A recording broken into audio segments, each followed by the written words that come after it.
everyone, welcome to our channel Knowledge of Friends. Subscribe to our channel and click the bell icon for the latest update.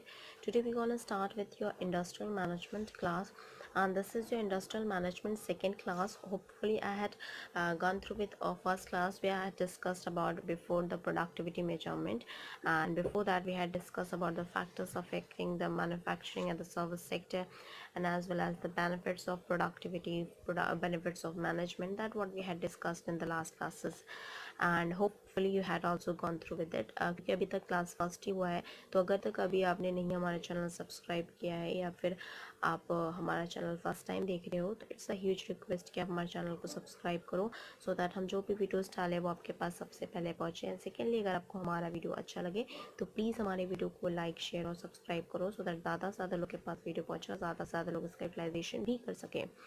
Starting with this today's class, we have to start with the productivity measured, and in the productivity measured here, they are the productivity measured, that the objectives of the productivity measurement we have. The first is to evaluate performance of a system over time.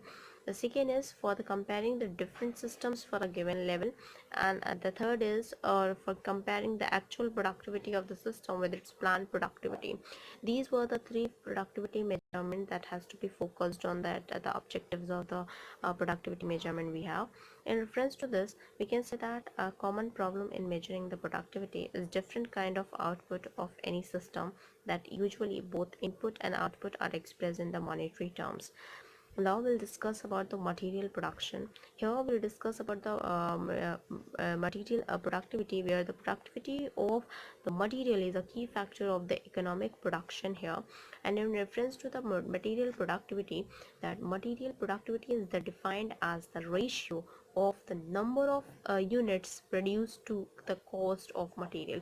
जितने भी number of units produced हुए हैं, production हुआ है in reference to the cost of that particular material, that what it is known as about material production here.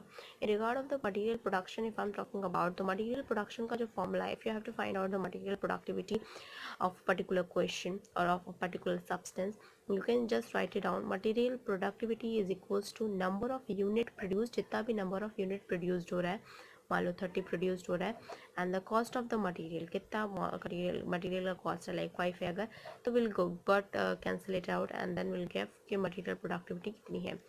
With regard of that, approaches to improve the material productivity, what were the approaches that you have to perform to improve the material productivity? In terms of that, the raw material productivity can be increased by a proper choice of design. कि proper choice of design है कि इस particular choice of design पे आपको उसको बनाना है, उसको material को productivity करना है. The second is better handling of material and reductions of rejections and recycling and reuse of the material. जो waste हो जाता है material, उसको आपको recycle कर सकते हो, आप उसको reuse कर सकते हो उस material को. That is also to improve the material productivity. And the fourth is the using alternative cheaper material. Now we'll discuss about the labor productivity. That is also an important one here. In the labor productivity, if I'm talking about here, that the system output can be measured in the total quantity produced, and labor can be measured in the total man hour required to produce that output, where we can say that the labor productivity is equals to aggregate output upon amount of labor. This is how you can find out the labor productivity here. In this is, if you have to find out that the system, that output and the labor can be also measured in the terms of the value in money value, then you can go through with labor productivity is equals to total revenue of the production and upon that is expenditures of the labor here. Here the labor productivity, that is the total revenue of the production upon that expenditure in the labor that has been finding out the labor productivity. And now we'll discuss about the approaches to improve the labor productivity here. To improve the labor productivity can be increased by, the first point is that providing training to use best method of production. The second is that motivating the work by providing the financial and non-financial incentives. The third is improving working conditions on the plant, and the fourth is that keeping the high morale of the employee here. With regard of that, now we'll find it out more of that in reference to the machine productivity, and as well as what we had covered up here in the labor productivity as well as the material productivity. Now we'll gone through with that, the machine productivity here. Here we'll go ahead with the machine productivity here. In the machine productivity, that machine productivity is defined as the ratio of the output to actual machines hour utilized, and that is the machine productivity is equals to the output upon actual machine hour utilized here. This is the formula that to define machine productivity here. In the approaches to improve the machine productivity, there are the four approaches that are used to improve the machine productivity here. The machine productivity can be increased by preventive maintenance. Second is the use of the proper speed and feed, etc. Third is you're using method study techniques, that is using best method. And the fourth is use of skilled properly trained workers. These were the four approaches that to improve the machine productivity here. Now we'll discuss about more related to the capital productivity. And here in the capital productivity, if I'm talking about the capital productivity, is defined as the ratio of turnover of the actual machine hour used. And the capital productivity is defined as like capital productivity is equals to turnover upon actual machine hour utilized. Then you can find it out the capital productivity by this formula here as well. Let's go ahead with another one, and that is the approaches to improve the capital productivity here. And approaches to improve the capital productivity, we have here that we can say that the capital productivity can be increased by the three of the following approaches to to improve the capital productivity. The first is effective utilization of capital resource like land, building, machines, etc. And the second is that proper make or buy decisions. The third is by using modern techniques of production, maintenance, flexible manufacturing system, and proper plant layout, etc. These were the approaches to improve the capital productivity as well. In regard of that, now we'll discuss about the general measures of productivity. In the general measures of productivity here, that the general measures of the productivity or the aggregate productivity, we can say that we just say that, or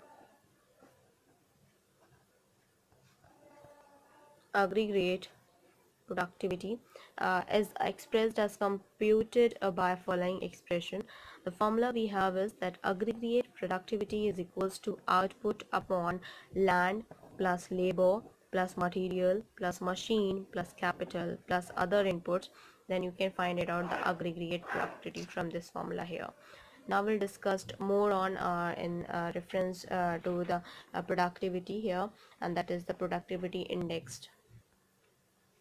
In terms of the productivity index is used to compare the productivity during the current year with the productivity during the base year. The base year is any year which has the company uses the comparatively study, and that the productivity on that basis year is the ratio of the output produced and the resource used in the measured period, that is divided by the similar ratio from a base period as well. Here we'll discuss about the productivity index. The productivity index is equals to productivity during the current year upon productivity during the base year. This is the how you can find it out the productivity index here by this formula. The second is that the productivity index is equals to that the aggregate output in measured period upon aggregate input in the measured period upon, and that is aggregate output in the base period upon aggregate input in the base period. This you can find out the productivity index in reference to this. Next, for the next one, that is the total productivity index here. When you are finding out the total productivity index, that is the sales plus inventory plus plant upon labor plus material plus services plus depreciation plus investment. With regard of that, the average productivity index of a department or of a plant would be the total standard time or the standard hour produced by all employee divided by the actual hour worked multiplied by 100. This assumes that all the operations are covered by the standard, thus the performances index be used company-wide as labor productivity index. Now we will discuss about the sources of information and productivity in index here. In the sources, there are the three major sources here. The three major sources we have, the first is your product identification information. The second is the accounting information, and the third is work measurement information. In regard of that, now we'll find it out about the productivity, and they can ask you about the define productivity and explain the differences.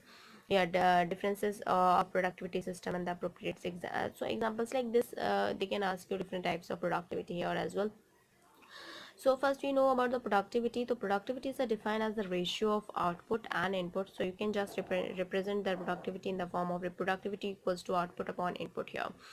In terms of the productivity, that you can say that the productivity is equals to, that is the goods and the services produced upon labor plus money plus material plus technology. This is how you can find out the productivity as well. Now we'll discuss some of the types of production systems here. The production system is being classified into two parts. That is, the first is your intermittent production and the second is your continuous production. I can write it down here. The types of manufacturing system, okay, that is the production system, that has been classified into the two. The first is intermittent and the second is your continuous production. This is also the production here. Okay, now this is also divided into the three parts. The first is your project production, second is your job or jobbing production, and the third is your batch production.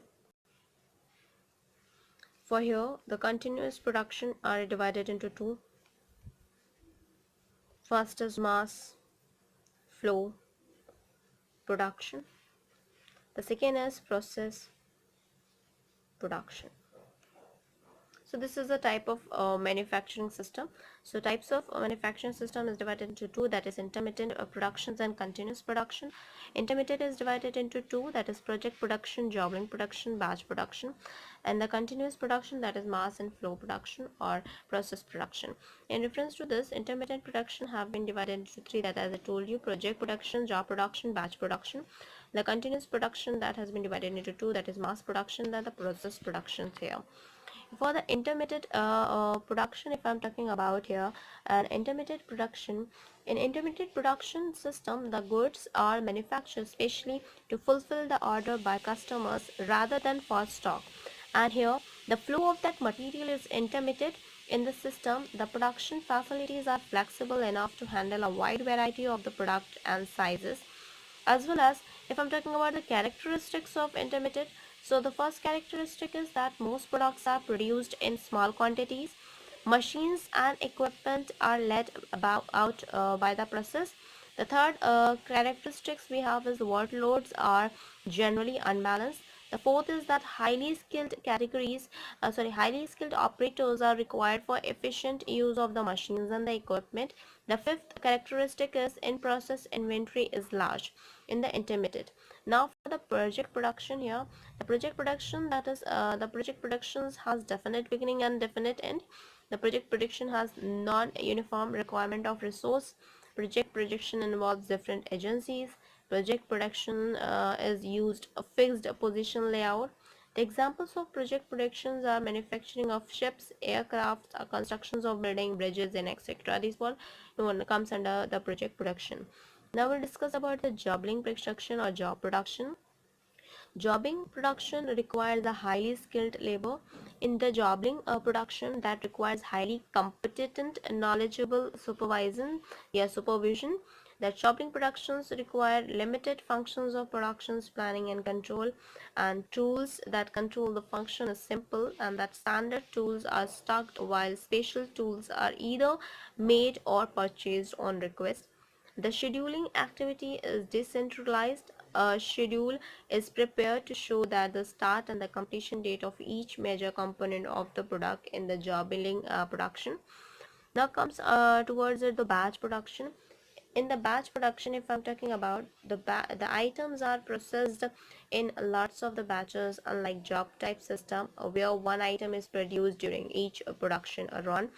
And the second is that batch production is used for the short runs, like new batches is undertaken for the production only when the work on the items of a batch is complete. In batch production, uses general purposes machines and process type layout. And batch production, it requires a manual material handling as well. Batch production, there is a flexibility of the production schedule, but a need to have a production planning and control as well. In reference to the continuous system or continuous production, in this, then in a continuous production system, the items are produced for the stock and then not for specific order. There is a continuous flow of the raw material. The input are standardized and the standard set of processes and the sequences of processes can be adopted. In the continuous system, you can say that in a continuous manufacturing system, each production is run manufactured in the large lot. And here for the mass production, if I'm talking about mass production or a flow production, in this, the mass or a flow production system has a lesser flexibility in the production schedule and as well as the standardization in the fundamental characteristics of the system. The items are produced in large quantities and much emphasis is not given to the consumer's order. An uniform and uninterrupted flow of the material is maintained through predetermined sequence of operation as well. In this type of a uses mechanized material handling. Low skilled labor can be employed for this type of production, and the specializations and standardizations also leads to economic production in the mass production as well as in the flow production. Regarding to this, next we have and the last we have is the process production here. In process production, the system is analogous to the mass production system with the stress in the automations in production process. Process production is characterized by the manufacture of a set production produced in stock, and the volume of that production is very high. Process production is used for manufacturing those items very demand in continuous and high, that is a petroleum, a process and particular brand of the medicines, heavy chemicals industries, and as well as your plastic industries, etc.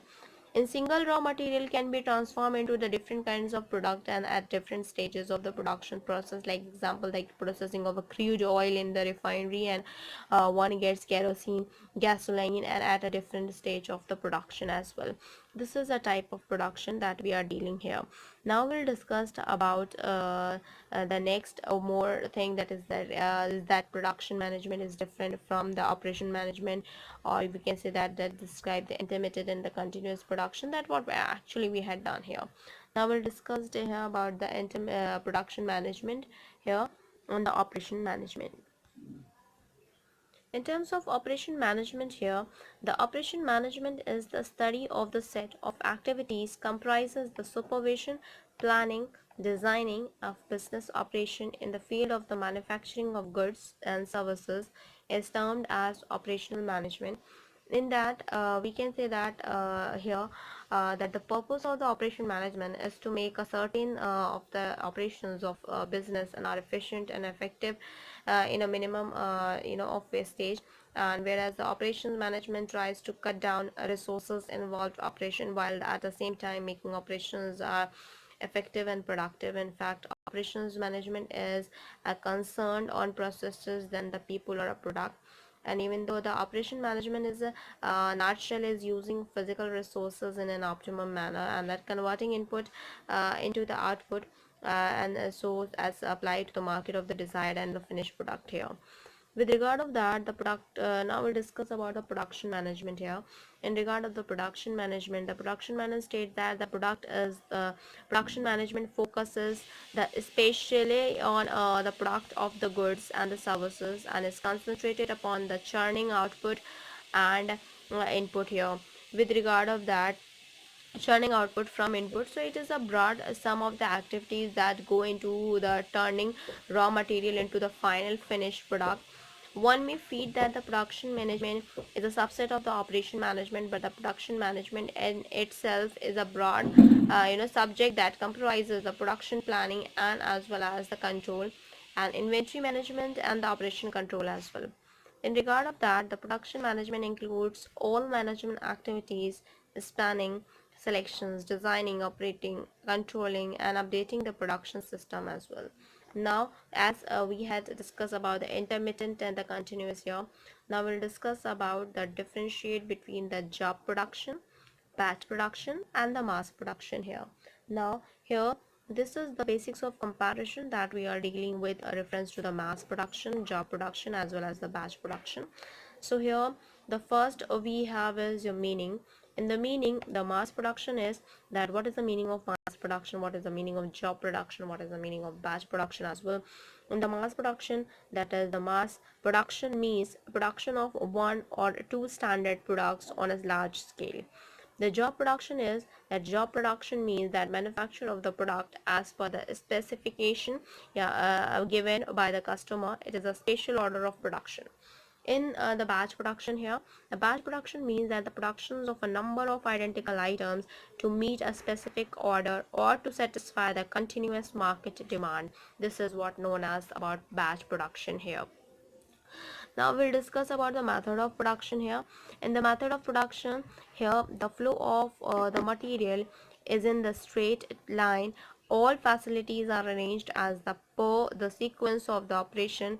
Standardization is the keynote of mass production method. With reference to the job production is the manufacture of a single complete unit by an operatives. It is a possibility goods on services according the need of the customer as well. In the batch production, that in both the production, the work content of each unit is broken into the number of operations are divided into the groups of four, a completion of work group wise here as well. Now we'll deal about the flexibility here. The flexibility is what, that the flexibility in the mass production, that mass production method is highly inflexible. The job production method using the government general purpose machine is more flexible, and in the batch production, that batch production is more flexible than the mass production method but is less flexible than the job production method as well. Now we deal with another point with reference to the mass production, job production, and the batch production here.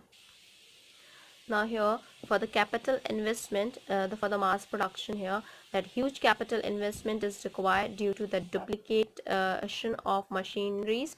The capital for the job production, this is for mass production, and this is for batch production. That is the capital investment required differ from the type of a job undertaken. If for example that is Tesla, that is undertaking the stitching, the job requires low investment, and whereas a road on a dam constructing company requires huge capital investment. In the batch processing process, that the low capital investment is required as compared to the mass production and the job production as well. Now we'll deal with another one, that is the workers that in a process inventories, for the mass production, that is work in process inventories is small output as output of one process becomes input of the next process here. For the job production here, with regard of that, we can say that the raw materials and the work in process inventories are high due to the uneven and irregular flow of work. For the batch process, that is the work is process inventory is high and the larger space in the requirements due to the productions of more varieties of product. Now we discussed about the skilled and unskilled workers. Here for the skilled and unskilled workers here, that the unskilled or semi-skilled workers are used as most of the work is machine based, and for the job production, that is highly skilled workers are required in the large quantity as production in highly specialized, and for the batch processing, that semi-skilled and skilled workers are required according to the type of the production undertaken. The examples of mass production, that the production of mass consumptions such as Colgate toothpaste, Lux soap, etc. This is a mass production. Small jobs such as tailoring, that is hand drawn, and or a big job such as like constructions of house dams or bridges and buildings. These work comes under to the job production. And for the batch production like clothing, bakery and the electrical goods, these work comes under the batch productions here. Now we will discuss moreover regard of the business organization, and now we'll discuss about the various forms of organization ownerships as well. In the business organization, an organization is a group of people working to achieve a common goal. Organization exists to achieve goals that individual cannot achieve on their own here. With regard of that, now we'll discuss about the various forms of organization ownerships here. In terms of various forms of organization ownerships here, the different business organizations are established to suit the requirements of the capital, scale of production and objectives. But broadly, there can be a three types of business undertaking here. So here the private undertaking, public undertaking and the job sector, joint sector undertaking. Ownerships of the business is represented by the right of the individual to acquire legal title to asset and enjoy the gains of the profit. So following are the various forms of organization ownerships that what we will discuss here. The first is your sole proprietorships or individuals. The second is your partnership. The third is your joint stock company. Joint stock company are divided into two, that is the private limited company and the public limited company. The fourth is the cooperative enterprises and the fifth is that the public enterprises or the state ownerships here. In regard of that, now we'll discuss about the sole proprietorships individuals here. In the sole proprietorship or the individual and ownerships here, the sole proprietorships is the simplest and the oldest form of the business enterprises. In the sole proprietorships, you can say that the form of the business organization, the individual entrepreneurships supplies the entire capital, employ, labor and machine as well. An individual uses his own skills to be in the management of the affairs and is solely responsible for the goods or bad a result of its operations and working. Now we'll discuss about some of the advantages of proprietorships that we have is the first advantages is your that is a simplest form of business. The first is your simplest form of business. Here in the sole proprietorship, this is a simple in the nature and easy to manage as well. The second we have here is that least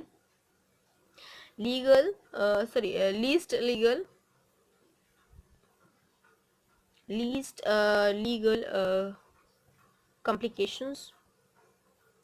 Here that no legal complications are involved in establishing this form of the business here. And the third one we have here is your quick decision. Here all the decisions are taken by one person, so the quick decision is possible and a prompt action can be taken. The fourth is your maximum profit.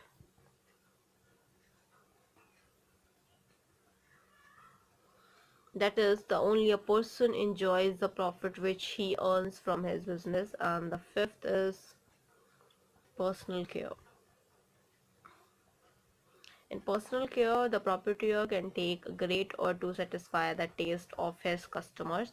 So these were the five advantages of proprietorship. That is, first, the simplest form of business, least legal complications, quick decision, maximum profit, and the personal care here. Now, if there is advantages of proprietorship, so there is a disadvantages of also the proprietorships here. The advantages we have here, as I can write it down. Now we'll discuss about some of the disadvantages. That is the disadvantages. So here for the disadvantages, the first disadvantages is limited capital. Limited capital here, the source of the capital is limited. This prevents the expansions of business, and with such small investment, modern factory cannot be started. The second disadvantages we have is your limited skill. Limited skill here, that since the owner cannot be masters in various fields like sales, accounting and technically, so therefore work suffers. The third we have here is your high risk. In high risk here, with regard of that, the proprietorship has to take all the risk personally and also has to suffer the loss alone. So this is the high risk. So there are the three disadvantages, that is the limited capital, limited skills, and high risk as well. And here with regard of that, the advantage is that is simplest form of business, least illegal complications, quick decision, maximum profit, and personal care as well. Now we'll discuss about some of the things related to the partnership here. In the partnership form of the business, that two or more person come together and start a business with their own funds, and the parties agree to share the profit as well as to bear the losses in the agreed proportion. The formation of that management of partnership organization is governed by the Indian Partnership Act, like 1932 act आपका 1932 में ये हुआ था. The partnership is defined as the relation between the persons who have agreed to share the profits of business carried on by all, any of them acting for all. So this is the advantages of partnership. If I'm talking about here, that the partnership organization have the partnership organization have larger financial resources compared to the sole proprietorship. In the advantages of proprietorship partnership here, that the greater personal contact to the partners give more customer base and benefits. And the third advantages of partnership, we can have that persons of different skills and abilities can work for betterment of an organization as well. In regard of that, the partnership we deal with, the four advantages we have is that less expenditure per partner is involved in forming partnership organization. The fifth is that loss will be divided among the partners as well. In the case of the disadvantages partnership, that the partnership organization get dissolved in the case of the retirement or the death of the partners. And the second is that the existence of the partnership is for a short duration due to the selfish attitude of partners, or in case of the loss, each partner blames each other here. Now we will discuss about the LLP Act 2008. The LLP Act 2008 and the features of LLP Act, and as well as the liabilities of partners, or the features of LLP and the rights and roles of partners. That what we will discuss here. In the LLP Act, what is the full form of LLP here? That is Limited Liability Partnership. L for limited, L again L for liability, and P stands for partnership. The LLP here, that is Act is comes under 2008 here. For the this here, that Limited Liability Partnership Act 2008, the Act defines the LLP as like a corporate business, a vehicle that enables the professional expertise and entrepreneurships initiatives to combine and operate in flexible, innovative, and efficient manner, providing the benefits of the limited liability while allowing its members of flexibility for organization, their internal structures, or as a partnership. Here, the LLP is a hybrid of corporate and partnership business forms, as well as the LLP limits liability of partners to the extent of their contributions here, and LLP provides the flexibility without imposing the detail and the costly legal and procedural requirements. The organization and the operations are on the basis of the mutual agreement as well. In regard of that, each partners brings contributions in LLP, and amount shall be disclosed to the accounts of the LLP as well. With regard of that LLP, the contributions can be tangible, movable, immovable, or intangible form.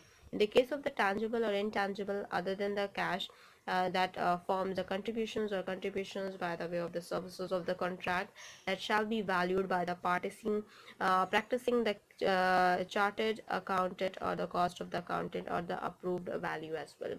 In regard of that, we can say that now we'll discuss about the rules and rights of partners here. The first rule is right to participate in management. The second, we have here for business purpose agent of limited liability partnership, not of other partners.